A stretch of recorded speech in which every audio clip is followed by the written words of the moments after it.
రాష్ట్రంలో ఎబ్సెట్ కౌన్సిలింగ్ ఎప్పుడు స్టార్ట్ కాబోతుంది? మనకి రిజల్ట్స్ రిలీజ్ అయ్యి 2 వీక్స్ అవుతుందండి. మనకి ఫస్ట్ వీక్‌లోనే రిలీజ్ చేస్తామని బాలకృష్ణారెడ్డి గారు చెప్పడం కూడా చూసాం. కౌన్సిలింగ్‌కి సంబంధించి డీటెయిల్స్. బట్ 2 వీక్స్ అవుతున్నా కానీ ఇప్పటి వరకు ఎలాంటి అప్డేటు లేదు.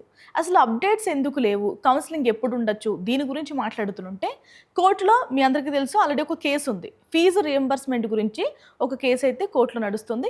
సో కాలేజెస్‌కి ఫీజు రియంబర్స్‌మెంట్ ప్రభుత్వం ఇస్తుందా? లేదా పిల్లల నుంచి కలెక్ట్ చేయాలన్న విషయంపై అయితే క్లారిటీ రాలేదు. సో దానిపైన క్లారిటీ వచ్చిన తర్వాత మనకి కౌన్సిలింగ్ షెడ్యూల్ ఇస్తారా?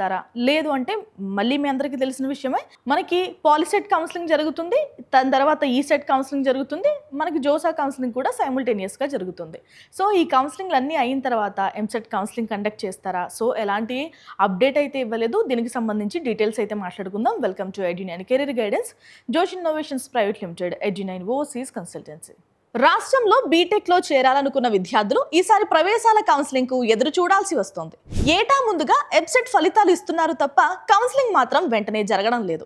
గత ఏడాది కొత్త ఫీజులు తేలకపోవడం కౌన్సిలింగ్ జాప్యానికి కారణం కాగా, ఈసారి ఫీజు రియంబర్స్మెంట్ చెల్లింపుపై హైకోర్టులో కేసు జాప్యానికి కారణంగా తెలుస్తోంది. ఎబ్సెట్ ఫలితాలు మే 17న వెల్లడయ్యాయి. నాడు కౌన్సిలింగ్ షెడ్యూల్ పై ప్రశ్నించగా విద్యామండలి చైర్మన్ ఆచార్య బాలకృష్ణారెడ్డి మాట్లాడుతూ ప్రభుత్వంతో చర్చించి వారం రోజుల్లో విడుదల చేస్తామని తెలిపారు. ఇప్పటికీ 2 వారాలు దాటినా దాని ఊసే లేదు. ప్రస్తుతం పాలిసెట్ కౌన్సిలింగ్ నడుస్తోంది. జూలై మొదటి వారంలో BTech, B pharmacy second year తరగతులు మొదలు కాబోతున్నాయి. పాలిసెట్ తర్వాత ఈసెట్ కౌన్సిలింగ్ నిర్వహించనున్నారు. అంటే జూన్ 20వ తేదీ తర్వాతే ఎబ్సెట్ కౌన్సిలింగ్ ప్రారంభమయ్యే అవకాశం కనిపిస్తోంది.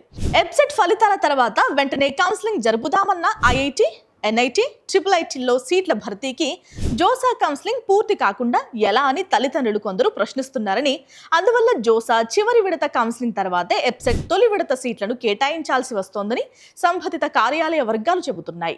జోసా చివరి విడత వరకు ఆగకుండా 2వ విడత పూర్తయిన తర్వాత ఎబ్సెట్ కౌన్సిలింగ్ మొదలు పెట్టాలని పలువురు సూచిస్తున్నట్టు సమాచారం. ఇక జోసాలో మిగిలిన రౌండ్లలో సీట్లు వస్తే ఇక్కడ సీట్లు పొందిన వారికి సర్టిఫికెట్లు, చెల్లించిన ఫీజు ఇచ్చి పంపించేలా ఏర్పాట్లు చేయాలంటున్నారు. అధికారులు మాత్రం జోసా కౌన్సిలింగ్ ఈసారి జూన్ 2 నుంచి జూలై 16 వరకు కొనసాగుతుందని, అంటే అప్పటి వరకు ఎబ్సెట్ తొలి విడత సీట్లు కేటాయించలేని పరిస్థితి ఉందని చెబుతున్నారు. రాష్ట్రంలో కౌన్సిలింగ్ ద్వారా 70,000 మంది విద్యార్థులు చేరుతున్నారు.